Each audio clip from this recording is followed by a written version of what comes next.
नमस्कार दोस्तों, स्वागत आपके अपने YouTube चैनल आपके अपने परिवार GKY जीनियस सुभाषन। हमने एक श्रृंखला शुरू कर रखी है, यानी हरियाणा जीके के क्वेश्चन और उन क्वेश्चनों से संबंधित जितने भी इंपॉर्टेंट जो आपके क्वेश्चन बनते हैं उन क्वेश्चनों के बारे में हम चर्चा कर रहे हैं। पिछली जो वीडियो है वो कैसी लगी आपने कमेंट करके अच्छा बताया है। बहुत अच्छी क्लास थी और आपने देखी भी होगी, बड़ी आशा है मेरे आपको। यानी जो बच्चे वीडियो को खुद देखते हैं वो बच्चे दूसरों को भी वीडियो शेयर किया करोगे, ठीक है। आपको शेयर करने पर बड़ा पुण्य मिलता है। पुण्य मीन्स में आपको ये समझता हूँ कि जितना आप ज्ञान बांटते हो, अपने पास नहीं रखते हो, दूसरे बच्चों को बताते हो, तो आपको उसको बहुत ज़्यादा फायदा होता है, ठीक है भी। तो चलो शुरू करते हैं हम आज की क्लास जो है। यानी आज की क्लास का जो फर्स्ट क्वेश्चन जो आपका दिया हुआ है बहुत इंपॉर्टेंट है। पहला जो क्वेश्चन क्या है, यानी फर्स्ट जो क्वेश्चन दे रखे हैं आपका, इब्राहिम लोदी का मकबरा हरियाणा के किस जिले में स्थित है। इब्राहिम लोदी का जैसे जिक्र किया है और ये क्वेश्चन सैकड़ों बार HSSC ने अलग अलग एग्जामों के अंदर पूछा है, ठीक है भी। इब्राहिम लोदी का जिक्र किया है। इब्राहिम लोदी का मकबरा हरियाणा के किस जिले में स्थित है। नारनौल का जिक्र किया है, पानीपत का जिक्र किया है, सोनीपत का जिक्र किया और कैथल का जिक्र किया है। किस जिले में स्थित है तो आपको ध्यान होना चाहिए, इब्राहिम लोदी का मकबरा आपका पानीपत के अंदर है। कहां पर है आपका? पानीपत। बहुत इंपॉर्टेंट है। इब्राहिम लोदी है, ये किस वंश से संबंध रखता था? आपका लोदी वंश से संबंध रखता था। किस वंश से संबंध रखता था? लोदी वंश। और लोदी वंश के संस्थापक कौन थे? बहलोल लोदी था भी, ठीक है भी। बहलोल लोदी, लोदी वंश का क्या था? संस्थापक था। लोदी वंश के 3 शासक हुए हैं। बहलोल लोदी हुआ है, सिकंदर लोदी हुआ है और अंतिम जो था वो कौन सा था? आपका इब्राहिम लोदी। इब्राहिम लोदी 1526 में पानीपत का प्रथम युद्ध में बाबर के साथ लड़ता हुआ क्या है? मारा जाता है। और आपको ध्यान होना चाहिए इस चीज के बारे में, मैदान के अंदर यानी युद्ध क्षेत्र में वीर गति प्राप्त करने वाला पहला प्रथम व्यक्ति जो था वो कौन था? आपका इब्राहिम लोदी था भी, ठीक है। और इब्राहिम लोदी 1526 में पानीपत के प्रथम युद्ध में वीरगति को प्राप्त होता है और उसका मकबरा कहाँ पर बनाया जाता है? पानीपत के अंदर बनाया जाता है। याद करना है, बहुत इंपॉर्टेंट है। लोदी वंश के 3 शासक थे। लोदी वंश का संस्थापक बहलोल लोदी था। उसके बाद में इसका पुत्र सिकंदर लोदी था। सिकंदर लोदी मैंने कई बार आपको बताया गुलरुखी उपनाम से कविताएं लिखता था। आगरा शहर की स्थापना भी 1504 में सिकंदर लोदी ने की थी और सिकंदर लोदी ने 1506 में आगरा को अपनी क्या बनाया था? राजधानी बनाया था, ठीक है। ये चीज आप क्लियर करना है। पानीपत का प्रथम युद्ध भी आपको पढ़ना है। पानीपत का प्रथम युद्ध 1526 में हुआ। वैसे तो मैं बार बार बताता रहूंगा इन क्वेश्चनों को, क्योंकि मेरे का एक ही ध्येय आप सब बच्चों को याद करवाना, ठीक है। 1526 में पानीपत का प्रथम युद्ध हुआ था। नारनौल ऑप्शन दे रखा है। नारनौल में इब्राहिम सूरी का मकबरा है। किसका मकबरा है? इब्राहिम सूरी का मकबरा है। किसका? इब्राहिम सूरी। इब्राहिम सूरी का मकबरा नारनौल में है। किसने बनवाया था? आपको ध्यान होना चाहिए, जैसे जिक्र करते शेरशाह सूरी भी, शेरशाह सूरी, ठीक है। ये शेरशाह सूरी के क्या थे? दादाजी थे। क्या थे? दादाजी थे इब्राहिम सूरी, ठीक है। इंपॉर्टेंट है, याद करना। अब शेरशाह सूरी का मकबरा कहां पर है? शेरशाह सूरी का मकबरा सासाराम बिहार में है। सासाराम कहां लिखोगे आप? बिहार में। मैं बार बार आपको बताता हूं, बार बार HSSC, SSC, railway, NTPC, army की जितनी भी भर्तियां, यानी हजारों बार ये क्वेश्चन आपका पूछा हुआ है। शेरशाह सूरी का मकबरा कहां पर है? शेरशाह सूरी का मकबरा सासाराम बिहार में है। शेरशाह सूरी के दादा इब्राहिम सूरी का मकबरा कहां पर है? नारनौल में है। नारनौल किस जिले के अंतर्गत आती है? आपके महेंद्रगढ़ जिले में। महेंद्रगढ़ जिले का मुख्यालय कहां पर है? आपका नारनौल में। और नारनौल का प्राचीन नाम क्या था? नर राष्ट्र था भी। क्या था आपका? नर राष्ट्र। याद करना है। शेरशाह सूरी को एक अच्छे प्रशासक के रूप में जाना जाता है। मुगल काल में ही कुछ समय से बीच में जैसे हम जिक्र करते हैं 1540 से लेके 1555 तक जो रहता है वो सूरी वंश रहता है भी, सूर वंश का जिसको जिक्र करते हैं, ठीक है भी। यानी 1540 से लेके 1545 तक दिल्ली की गद्दी पर कौन बैठा था? आपका शेरशाह सूरी बैठा था। शेरशाह सूरी की 1545 में क्या हो गई थी? मृत्यु हो गई थी। मैंने कालिंजर के किले का जिसे कई बार जिक्र किया है। पानीपत हमने जिक्र कर ही लिया था, इब्राहिम लोदी का मकबरा है। उसके अलावा सोनीपत का हम जिक्र करें तो सोनीपत में खिजर खां का मकबरा है भी। किसका? खिजर खां, यानी खिजर खां का मकबरा। बहुत बार HSSC ने इस क्वेश्चन को पूछा है। खिजर खां का मकबरा हरियाणा के किस जिले में है? खिजर खां का मकबरा हरियाणा के सोनीपत जिले में है। ये खिजर खां सेद वंश वाला नहीं है, ये भी आपको ध्यान होना चाहिए, ठीक है भी। यानी सेद वंश का संस्थापक भी कौन था? आपका खिजर खां था। खिजर खां किसका सेनापति था? 1398 में तैमूरलंग ने जब आक्रमण किया था, तैमूरलंग वापस जाते समय यहाँ का यानी सूबेदार जो बना के गया था, राजा जो बना के गया था, खिजर खां को बना के गया था, सेनापति था। ये खिजर खां अलग है, जबकि सोनीपत में जो मकबरा है ये आपका खिजर खां अलग है। ये खिजर खां जो सोनीपत में है, सोनीपत में जो पठान, एक याद होना चाहिए, ये पठान शैली से निर्मित है। क्या है? पठान शैली से निर्मित। अगर आपसे पूछे पठान शैली से निर्मित हरियाणा का कौन सा मकबरा है तो आप खिजर खां का मकबरा बताओगे। कहां पर है? सोनीपत में है। ये खिजर खां एक सूफी संत थे भी। क्या थे? एक सूफी संत थे। ये चीज भी आपको पढ़ना है, बहुत इंपॉर्टेंट है। नेक्स्ट आपका एक ऑप्शन दिया हुआ है कैथल का, जैसे जिक्र किया है। कैथल में रजिया सुल्तान का मकबरा है। किसका है? रजिया सुल्तान। तो रजिया सुल्तान का जो मकबरा रहेगा वो कैथल में रहेगा। रजिया सुल्तान ने कब भारत के ऊपर राज किया था? 1236 से लेके 1240 तक, ठीक है भी। यानी 1236 से 1240 तक दिल्ली की गद्दी पर कौन बैठी थी? आपकी रजिया सुल्तान। किस वंश से संबंध रखती थी ये? गुलाम वंश से भी। किस वंश से? गुलाम वंश से संबंध रखती थी। पिता का क्या नाम था इसके? इल्तुतमिश। क्या था? इल्तुतमिश की पुत्री थी। इल्तुतमिश कहता भी था भी मेरे सभी पुत्र अयोग्य हैं, जबकि मेरी पुत्री क्या है? योग्य है। मेरी मृत्यु के बाद गद्दी पर कौन बैठेगी? रजिया सुल्तान बैठेगी। परंतु 1240 में जब बठिंडा से दिल्ली जा रही थी तो कैथल के पास डाकुओं ने क्या कर दी थी? इसके भाई बहराम शाह के डाकू थे, उनने क्या कर दी? इसकी हत्या कर दी और कैथल में इसको दफना दिया। यहीं पर इसका क्या है? मकबरा है भी, ठीक है भी। याद होना चाहिए।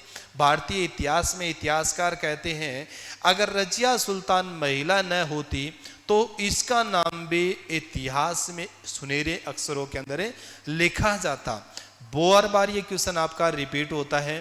दिल्ली की गद्दी पर बैठने वाली प्रथम मुस्लिम शासिका कौन थी? आपकी रजिया सुल्तान। कौन थी? आपकी रजिया सुल्तान थी। इंपॉर्टेंट है, याद करना ये क्वेश्चन। इसकी कब्र कहां पर है?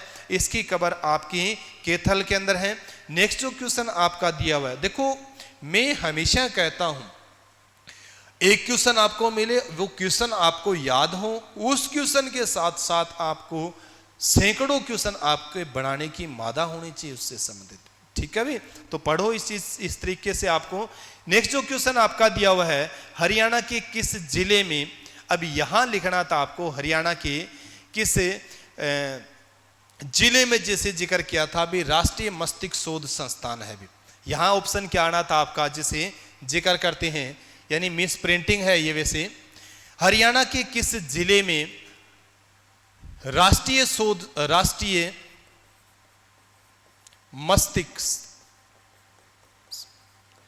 शोध संस्थान है भी। क्या है? शोध संस्थान है, ठीक है। ये जो आपका रहेगा राष्ट्रीय मस्तिष्क शोध संस्थान हरियाणा के किस जिले में है? गुरुग्राम है, फरीदाबाद है, हिसार है, या फिर रोहतक का जैसे जिक्र करते हैं भी। क्या करते हैं आप? रोहतक का जैसे जिक्र करते हैं। तो राष्ट्रीय मस्तिष्क शोध संस्थान जो आपका रहेगा वो कहां रहेगा? आपका गुरुग्राम। अब गुरुग्राम में आप जिक्र करोगे मानेसर का भी। किसका जिक्र करोगे आप? मानेसर। यानी हरियाणा में राष्ट्रीय मस्तिष्क शोध संस्थान जो है वो कहां पर स्थित है? मानेसर में है। और मानेसर किस जिले के अंतर्गत आता है? आपका गुरुग्राम। आपको ध्यान होना चाहिए मानेसर को हाल ही में, यानी हाल ही में तो नहीं कहेंगे, अभी काफी समय हो गया है, इसको क्या दे दिया गया है, नगर निगम का दर्जा दे दिया गया है। अभी मानेसर को क्या दर्जा दे दिया गया है, नगर निगम का दर्जा दिया गया है। हरियाणा का कुरुक्षेत्र एक ऐसा जिला है जिसमें 2 नगर निगम है। मैंने कई बार पहले भी बताया, हरियाणा करंट अफेयर जब आपको करवाई है उसमें भी बताया था भी मानेसर को क्या दे दिया गया है, नगर निगम का दर्जा दे दिया गया है। किस जिले के अंतर्गत आता है, गुरुग्राम। गुरुग्राम पहले ही क्या था, नगर निगम था, अब मानेसर भी नगर निगम हो गया है। तो हरियाणा का गुरुग्राम एक ऐसा जिला है जिसमें 2 नगर निगम है। भी क्या है, 2 नगर निगम, गुरुग्राम और मानेसर। मानेसर मैंने आपको बताया था, यहाँ पर क्या है, मारुति के प्लांट है, सबसे ज्यादा इंडस्ट्रियल एरिया है मानेसर, और मानेसर में ही एनएससी का केंद्र है। मानेसर का जैसे जिक्र करते हैं तो किसका केंद्र है, यहाँ पर एनएससी। मैंने बहुत बार आपको बताया है, एनएससी मतलब होता है नेशनल सिक्योरिटी गार्ड। 1984 में इंदिरा गांधी की हत्या कर दी गई थी। 31 अक्टूबर 1984 को इंदिरा गांधी की हत्या कर दी गई थी। इंदिरा गांधी की हत्या करने के बाद राजीव गांधी प्रधानमंत्री बने थे। राजीव गांधी ने भारत में एक ऐसे दस्ते की स्थापना की, ठीक है भी, यानी ऐसा एक दस्ता तैयार किया जिसको एनएससी के नेशनल सिक्योरिटी गार्ड, ब्लैकेट कमांडो जिसको कहते हैं, ब्लैकेट कमांडो की स्थापना की थी मानेसर के अंदर भी, ठीक है भी। ये ब्लैकेट कमांडोज जो होते हैं ना, इनको ट्रेनिंग कहां पर दी जाती है, मानेसर के अंदर। कहां दी जाती है, मानेसर। तो एनएससी आपको जरूर पढ़ना है। एनएससी एक और चीज भी होती है, बच्चों के मन में आता है, एनएससी तो हमने कुछ और पढ़ा था। उस एनएसजी का मतलब होता है nuclear supplier group. Nuclear supplier group होता है, ठीक है भी। ये चीज भी आपको ध्यान होना चाहिए। इसके बाद में ऑप्शन और भी दे रखे हैं। फरीदाबाद का जैसे जिक्र किया है, फरीदाबाद को औद्योगिक नगरी के रूप में जाना जाता है। हरियाणा में सबसे ज्यादा उद्योग जो है, उद्योग धंधे जो है, वो कहां पर, आपके फरीदाबाद। मैंने कई बार आपको बताया है, फरीदाबाद में हरियाणा का सबसे कम क्षेत्रफल वाला जिला है। 741 वर्ग किलोमीटर इसका क्षेत्रफल है, परंतु सबसे ज्यादा यहां पर जनसंख्या घनत्व है भी।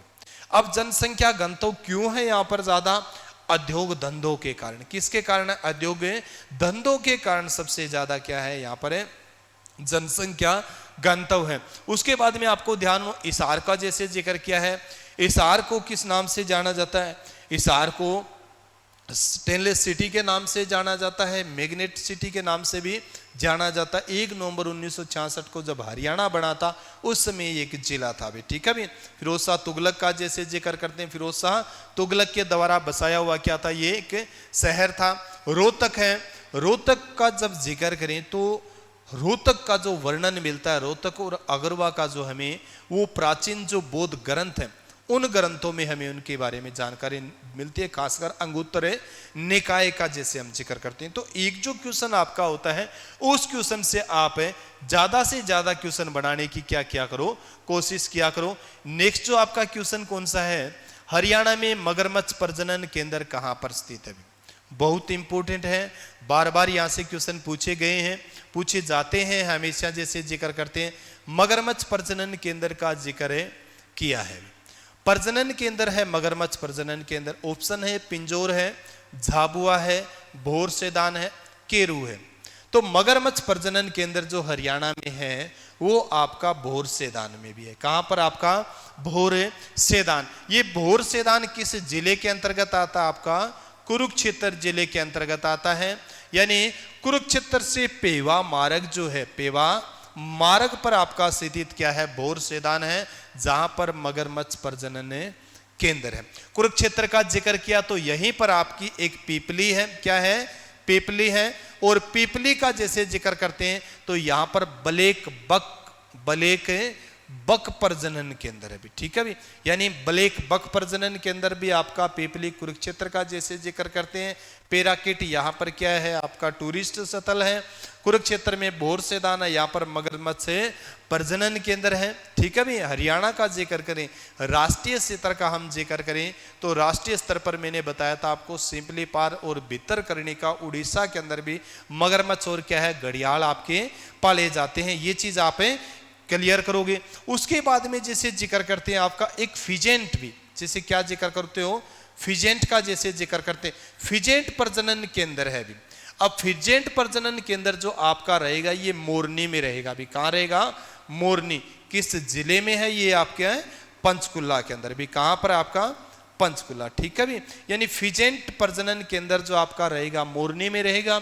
मोरनी हरियाणा के किस जिले में है? पंचकुला में है। और मोरनी को हरियाणा की पहाड़ों की नगरी कहा जाता है भी। ठीक है भी। यानी हम पढ़ते हैं ना पहाड़ों की रानी, हरियाणा में पहाड़ों की रानी किसको कहेंगे? हम मोरनी को कहेंगे। और भारत में पहाड़ों की रानी हम मैसूरी को कहेंगे भी। बार बार क्वेश्चन पूछे जाते हैं, भारत में पहाड़ों की रानी मैसूरी को कहा जाता है, हरियाणा में पहाड़ों की रानी किसको कहा जाता है? मोरनी को कहा जाता है। किसको कहा जाता है? मोरनी। मोरनी किस जिले के अंतर्गत आती है? आपकी पंचकुला।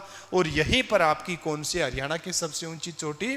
करो है भी। ठीक है भी। ये चीज आपको क्लियर करना है। उसके बाद में आपका झाबुआ दिया हुआ है। झाबुआ, झाबुआ रेवाड़ी जिले में आता है भी। किस जिले में आता है? रेवाड़ी। यहां पर मयूर व चिकारा प्रजनन केंद्र है भी। क्या है? मयूर व चिकारा। इंपोर्टेंट है, याद करना। मयूर व चिकारा प्रजनन केंद्र जो रहेगा आपका वो रहेगा झाबुआ रेवाड़ी के अंदर। कई बार मैंने इसके बारे में बताया है। ये मयूर प्रजनन केंद्र आपका खोलना था हरियाणा के फतेहाबाद जिले के किरडान गांव में, परंतु कहां पर है वर्तमान समय में? मयूर व चिकारा प्रजनन केंद्र जो आपका है झाबुआ रेवाड़ी में भी। कहां पर आपका? झाबुआ रेवाड़ी के अंदर है। ये चीज आपको क्लियर होना चाहिए। बोरसेदान आपने पढ़ लिया है। पिंजौर आप पढ़ सकते हो। पिंजौर में गिद्ध प्रजनन केंद्र है भी। क्या है? गिद्ध प्रजनन। ठीक है भी। बहुत इंपॉर्टेंट क्वेश्चन है। हरियाणा में गिद्ध प्रजनन केंद्र कहां पर स्थित है? हरियाणा में गिद्ध प्रजनन केंद्र जो है ये कहां पर रहेगा? आपका पिंजौर में रहेगा। ठीक है भी। गिद्ध जो है इसको क्या कहा जाता है? प्रकृति का मित्र कहा जाता है। क्या कहा जाता है? प्रकृति का मित्र। प्रकृति का मित्र किसको कहेंगे? हमें गिद्ध को कहेंगे भी। जटायु भी कह सकते हो इसको। किस नाम से जाना जाता है? जटायु। आपने पढ़ा होगा इस चीज के बारे में। रामायण आपने पढ़ी होगी, रामायण सुनी भी होगी। कहते हैं सीता का जब हरण करके रावण लेके जा रहा था तो उसकी रक्षा एक गिद्ध अर्थात जटायु ने की थी। और रावण ने अपनी तलवार से उस गिद्ध जटायु के क्या काट दिए थे? पर काट दिए थे भी। ये वही जटायु है। ठीक है। जिसको प्रकृति का मित्र कहा जाता है, प्रकृति का रक्षक भी कहा जाता है। अब क्या हो गए? ये विलुप्त हो गए। प्रकृति के ऊपर जो अवसाद थे, खास करके मांस मिट्टी जो थी, उनको साफ करने का जो काम करते थे वो कौन करते थे? आपकी गिद्ध करते थे। इसीलिए इसको प्रकृति का क्या कहा जाता है? मित्र कहा जाता है। इंपॉर्टेंट है पढ़ना। जटायु के बारे में भी आपको पढ़ना। और जटायु का एक भाई भी था। रामायण में जब हम पढ़ते हैं उसका नाम क्या था? संपाति था भी। क्या नाम था उसका? संपाति। तो ये चीज आपको क्लियर करना है। उसके बाद में एक ऑप्शन दिया हुआ है आपका केरू है। केरू में आपका चिकारा प्रजनन केंद्र है। क्या है आपका? चिकारा प्रजनन। यानी मयूर व चिकारा प्रजनन केंद्र जो आपका है वो तो झाबुआ रेवाड़ी में है। जबकि अगर केरू का हम जिक्र करें तो यहां पर सिर्फ और सिर्फ चिकारा प्रजनन केंद्र है। किस जिले के अंतर्गत आता है? आपका भिवानी जिले के। किस जिले के अंतर्गत आता है ये? भिवानी। अब भिवानी के लोहारू को भी आपको पढ़ना है भी। लाहौरू खासकर मैंने पढ़ाया भी इसके बारे में। हरियाणा करंट अफेयर जो आपको करवाई है उसमें बताया भी था भी। लोहारू के अंदर क्या है? बकरी प्रजनन केंद्र खोला जा रहा है। यानी अभी हाल ही में जो बजट पेश हुआ है हरियाणा का, उस बजट के अंदर आपको ध्यान होना चाहिए बकरी प्रजनन केंद्र खोलने का प्रस्ताव जो है वो कहां पर है? भिवानी जिले के लोहारू में भी। भिवानी जिले के लोहारू में। तो ये चीज आपको पढ़ना है, बहुत इंपॉर्टेंट है। रेड जंगल फाउल का जिक्र करें तो रेड जंगल फाउल प्रजनन केंद्र भी आपका कहां पर रहेगा? पिंजौर के अंदर रहेगा। हाथी पुनर्वास केंद्र का अगर हम जिक्र करें तो हाथी पुनर्वास अनुसंधान जो संस्थान है वो आपका रहेगा वन संतूर यमुनानगर के अंदर। तो कई क्वेश्चन आप बना सकते हो ऐसे क्वेश्चन भी। ठीक है भी। बहुत इंपॉर्टेंट क्वेश्चन बनते हैं। उन क्वेश्चनों को आप क्लियर किया करो। नेक्स्ट जो क्वेश्चन दिया हुआ है, नेक्स्ट बहुत इंपॉर्टेंट। हरियाणा के लोकप्रिय कवि किसे माना जाता है? हरियाणा के लोकप्रिय कवि का जैसे जिक्र किया तो किसे माना जाता है? हरियाणा का लोकप्रिय कवि जो है, हरियाणा का लोकप्रिय कवि जो माना जाता है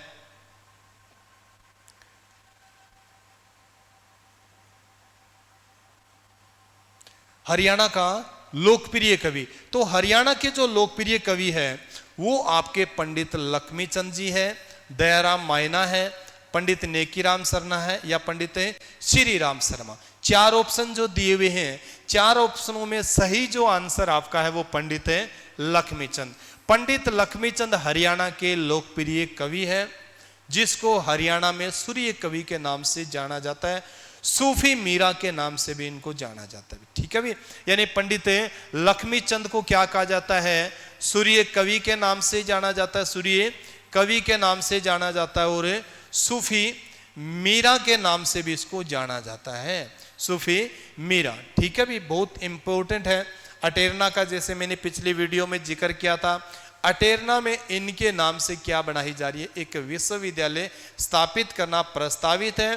अनपढ़ थे पंडित लक्ष्मीचंद जी, और ऐसे व्यक्ति हुए जिनके दिमाग के ऊपर मृत्यु के बाद क्या हुआ है, शोध हुआ है। भी क्या हुआ है, शोध हुआ है, बहुत इंपॉर्टेंट। तो ये चीज आप पढ़ना। उसके बाद में जैसे जिक्र किया, एक ऑप्शन दिया हुआ आपका दयाचंद मायना, जैसे जिक्र किया है।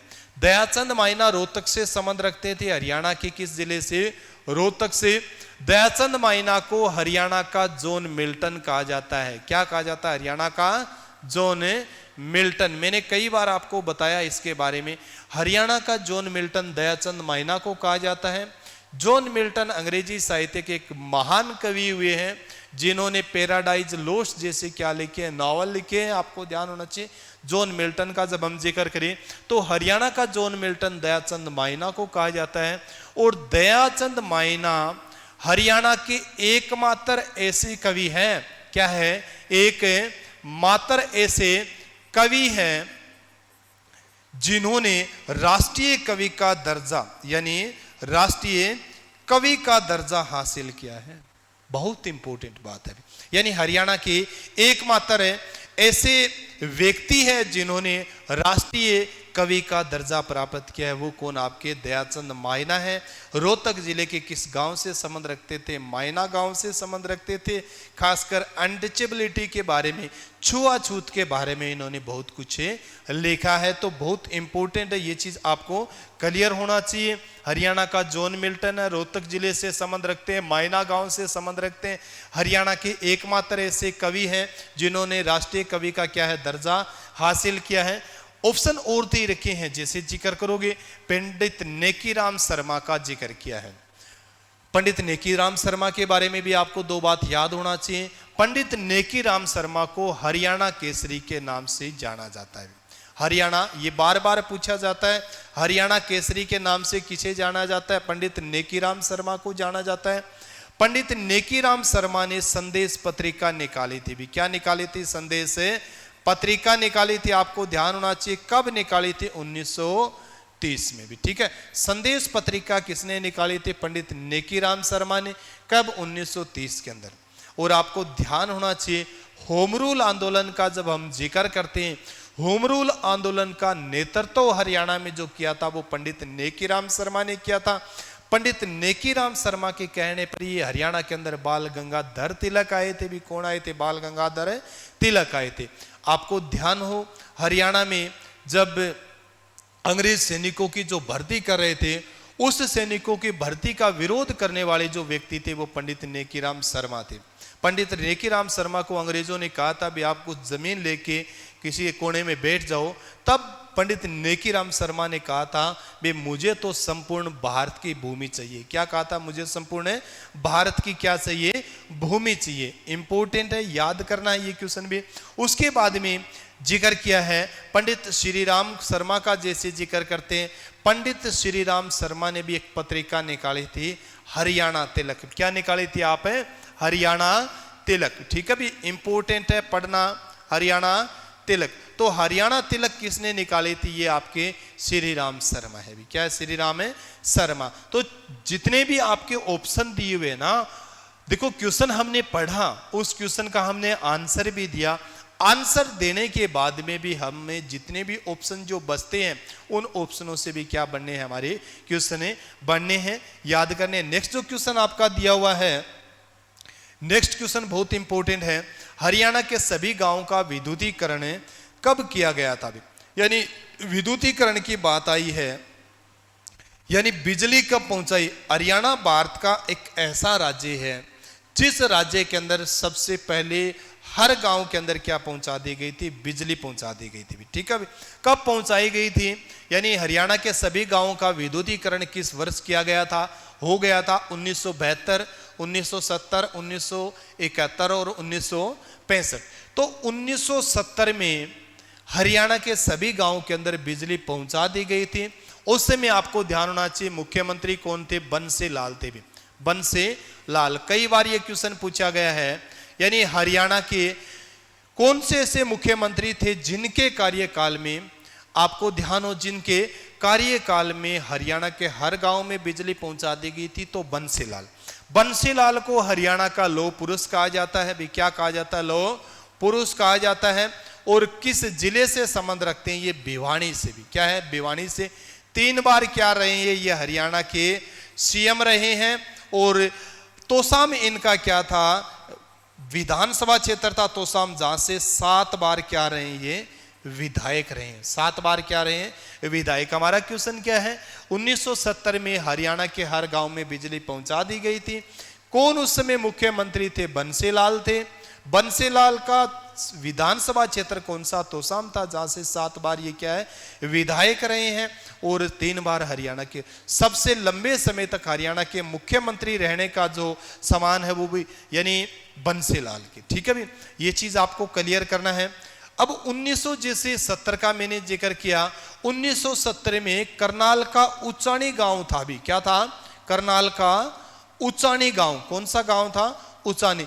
इस गांव के अंदर भारत की पीएम आई थी उस समय, इंदिरा गांधी। भी कौन आए थे, इंदिरा गांधी। और इंदिरा गांधी ने घोषणा की थी भी हरियाणा भारत का एक ऐसा राज्य बन गया है जिस राज्य के हर गांव में क्या पहुंचा दी गई है, बिजली पहुंचा दी गई है। जिस राज्य के हर गांव में बिजली पहुंचा दी गई है। बहुत इंपॉर्टेंट है, ये चीज आपको क्लियर होना चाहिए इस चीज के बारे में।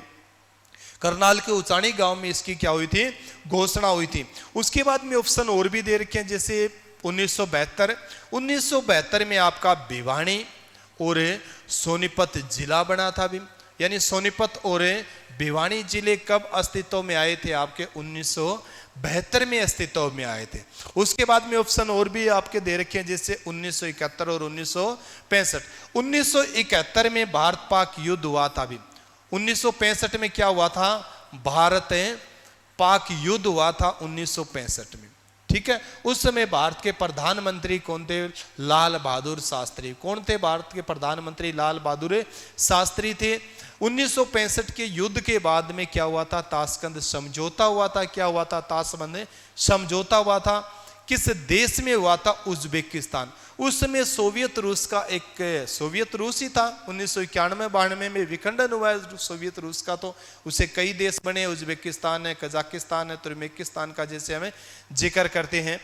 ये चीज जो करते हैं, भारत पाक जो युद्ध हुआ 1965 में, 1966 में फिर क्या हुआ था, ताशकंद समझौता हुआ था। भी क्या हुआ था, ताशकंद समझौता हुआ था। जिस ताशकंद समझौते में 11 जनवरी 1966 में, आपको ध्यान होना चाहिए, हमारे प्रधानमंत्री लाल बहादुर शास्त्री की ताशकंद में क्या हो गई थी, एक रहस्यमयी तरीके से मृत्यु हो गई थी। 1971 में भी भारत पाक युद्ध हुआ था, आपको ध्यान होना चाहिए, भारत पाक युद्ध हुआ था।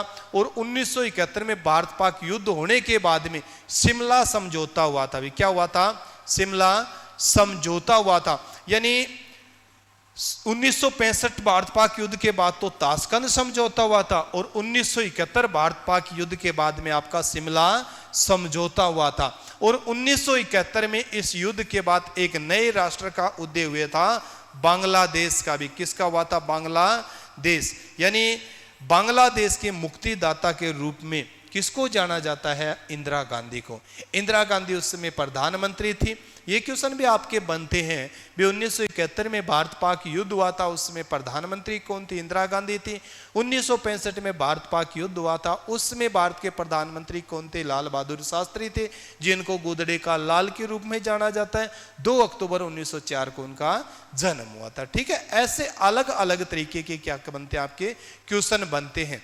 दिमाग को जितना स्प्रेड कर सकते हो, जितना फैला सकते हो, जितना कुछ आप मतलब बता सकते हो उतना बताने की कोशिश करोगे। ऐसे नहीं बताए जाते हैं भाई, आपको इसके लिए किताबें उठानी पड़ेगी, पढ़ना पड़ेगा, मेहनत करनी पड़ेगी, तब आप एक क्वेश्चन से 10 क्वेश्चन, 10 से 20, 20 से 30, मतलब एक जो होता है ना न्यूट्रॉन प्रोटॉन का जैसे जिक्र करते हैं, 2, 2 से 4, 4 से 8, 8 से 16, इस तरह जो बनते हैं वो उससे बनते हैं भाई।